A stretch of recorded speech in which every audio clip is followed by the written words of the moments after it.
today. So we had a really powerful call last night. It was so much fun. I hope you guys enjoyed it as much as me, and I hope you guys enjoyed your wine.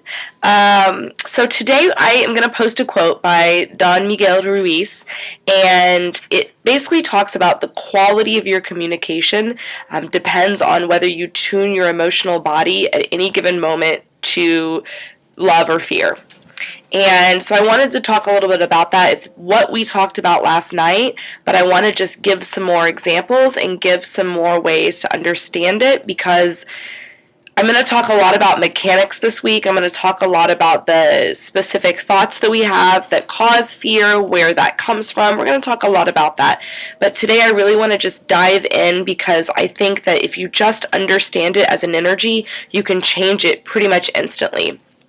So another way to kind of think of fear as an energy is think about when you're in a really needy energy, when you're in a really giving energy. So when you're like giving and you're hoping for something in return, or you're showing up and you're really like coming with a forward energy, and that forward energy is because you have an investment in wanting something.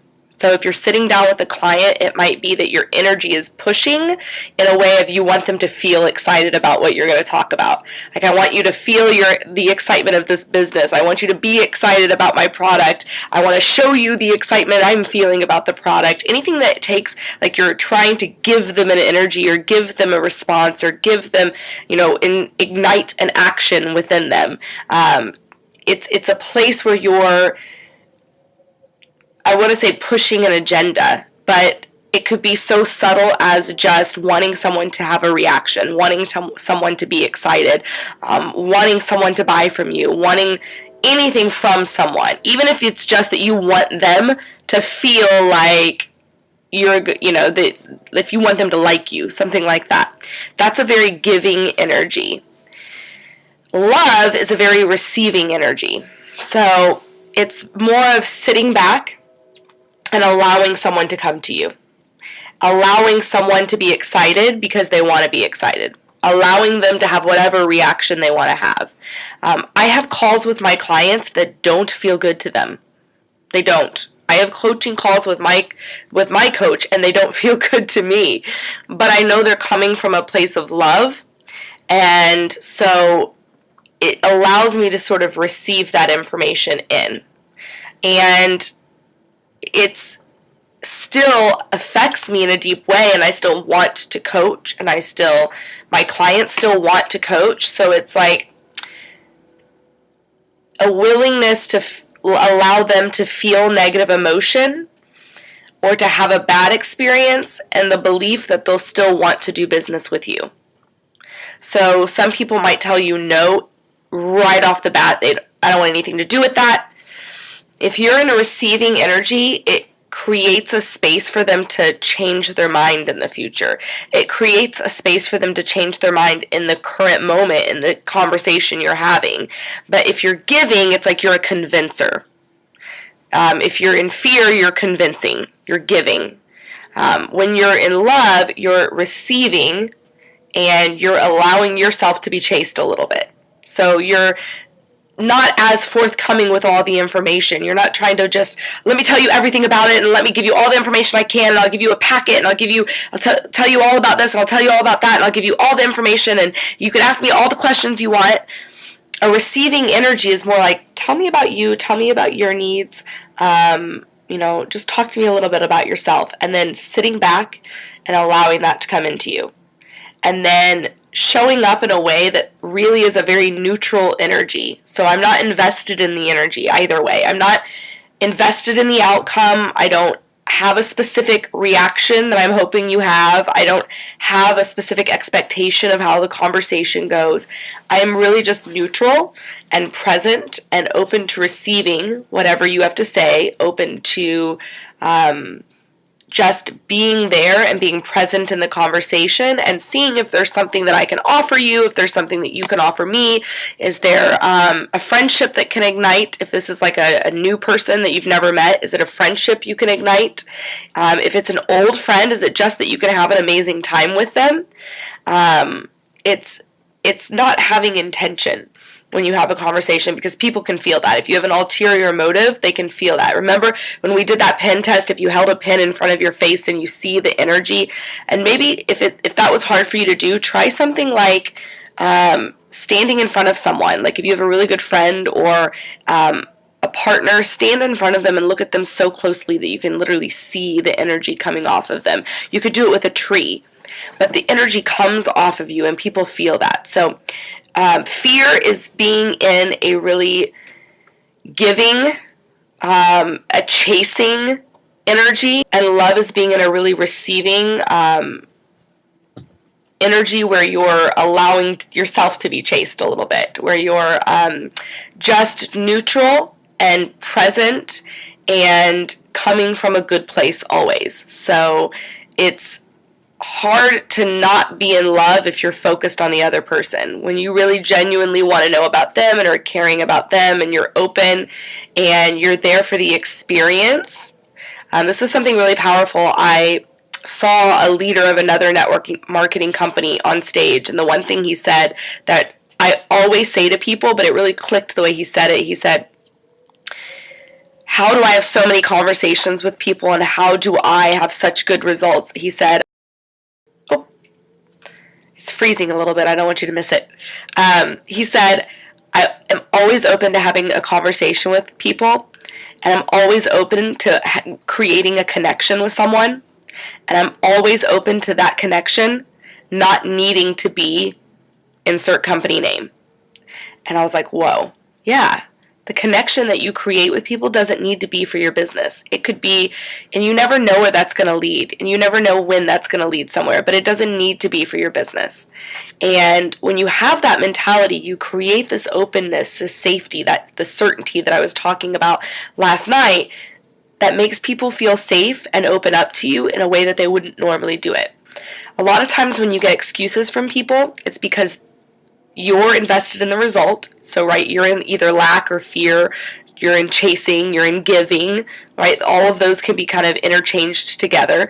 And when you're in those spaces, it puts them in that space. They feel that energy and then they're in that space. And so they might give you an excuse of it's not good timing, I don't have the money right now, I don't think my husband would support it, whatever excuse they're going to give you. I just can't do it right now. It's whatever it is.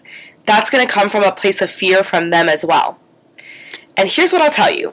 People that tell you they don't have time or money, they do. And they will spend it however it is that makes them feel good. And they can't feel good if you're in fear. If you're invested in the result, if you're coming from a place of lack, which means I need business partners, I need clients, I need money, I need significance, like I need notoriety, I need to achieve this level, I need to make this goal. If you're in any of those places, I need to make this connection happen right now, right then, or it'll never happen. I need to impress this person. I need to make them think I'm business savvy. Any investment in result, they feel that, and then they're going to respond in that fear mode. But when you come from a really neutral place that's loving and isn't invested in any outcome and is just there for the experience, and you're open to the connection and the relationship, whether it has to do with your business or not, it allows, even if you talk about business, they feel that too. And it allows them to be comfortable in their own skin and make their own decision for them that doesn't involve fear, because they don't feel the pressure. And if you make them feel really good because you're invested and you're just there to have a good time and you're just there, like literally, I want you to think about like love is fun. It's fun. It's exciting. Think about when you fell in love. It's just so, there's like, oh, I don't know what's going to happen. And it's very uncertain, but it's in a good way uncertain. And you're just there experiencing each other and you're very open to whatever happens. When you feel that way, it's contagious and people want a part of it. They just want it, whatever it is, even if they're not even really sure if this is the right business opportunity. I've had people join some of my clients' teams just because they love my client and they're like, oh, this seems like so much fun. So think about it as like you want to create that environment where they feel like they're falling in love with you, but not in a romantic way. And it allows them to feel a really great experience, and people will spend money, they will spend time, and they will commit to people or things that make them feel good. period. So we all know situations where we haven't had the time or the money, and we've done something anyways. We've shifted our priorities. We said, screw it, I don't need to clean the house. Screw it, I'm going to reschedule with my, family. I'm going to do this, I'm going to do that, and I'm going to go do this because it feels really good. Or, like, I don't really have the money, but I'm totally going on this vacation because it'll be a blast, right? So we've all been there, we've all done that. So in order to really show up and really create that quality communication that allows you to connect with other people, you've got to be in that neutral receiving energy that's love, where you're just there for the experience. You're there to create excitement. You're there to create energy. You're there to make them fall in love with you. And you can do that with people you know, people you're just meeting, current clients. You can do that with anyone and everyone. And I recommend staying in that energy 100% of the time. So even if you're sitting down to sign someone up or sitting down to answer their questions about signing up, you can still be in that energy. You don't need to be in a giving energy. Even like people think, oh, but I have to give them all the information. I have to ask all their questions or answer all their questions. I have to make sure that they know everything. But think about this. When's the last time you jumped into something and didn't have a lot of details? Some people did that for this call. Tara, she said, I jumped in. I didn't have a lot of details, but it felt really good. So they don't need a lot of details. They don't need a lot of information. That's giving. And the reason you give all that information and you feel like you have to let them know everything is because you're afraid that they might not know something and back out.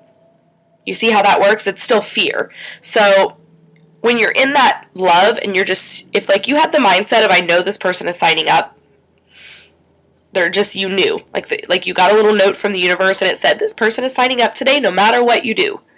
How would you show up?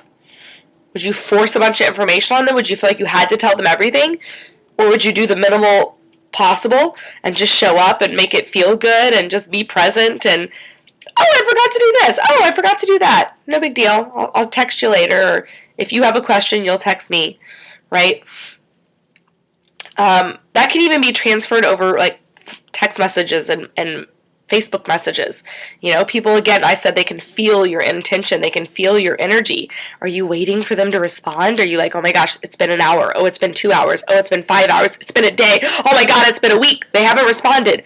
People are busy. That's just it. Sometimes they just take a while because they're busy. That's it. So I have clients where I do a consultation with them and a month later, we finally sign the paperwork. And they're finally ready to commit to coaching. I haven't been sitting around freaking out the whole time. Why haven't they called? Why haven't they committed? I don't do that. I just focus on me and I focus on the people that are in my life and I do go about my business, and when they are ready, I receive them. That's it. It's just I receive them. It just comes from that place. So I really want you to focus on not giving so much. And when you are contacting people, it's okay to still reach out. That's different. It's not that you don't reach out to people and you just sit back and wait and hope that people come. It's not that. It's that when you do reach out, it's because you're open to whatever the conversation wherever that will lead. And if it does lead to business and you do think that this person's a great candidate for your product or your business and you think it would be a great idea and you really do want to meet to talk about business, that's okay. But it's being open to receiving anything they have to say and being open to seeing wherever it goes and not really hanging on to this one person being, oh, they're the perfect person. Just make it about that person being part of the process, and the process is building relationships and creating energy and excitement around your business. And some people are going to join and some people are just going to add to that energy. What if you thought of it that way? Some are going to join, some are going to be clients, and some are just going to add to the good energy. That's it. So I hope this was helpful, and we'll talk a little bit more throughout the week about different aspects. We're going to talk about specific things that bring up fear, where they come from. We'll talk a lot about fear, and then we're going to really dive into love and what it's like to really just be in the moment and not need such a focus on your why or your vision, because you can create just a joy and a love for the process that makes you just enjoy every part of it, and then everything that just comes as a result of that just feels amazing. So we're going to talk about that stuff over this week. So I hope you have a great week, a great day, and we'll touch base tomorrow. Bye, guys.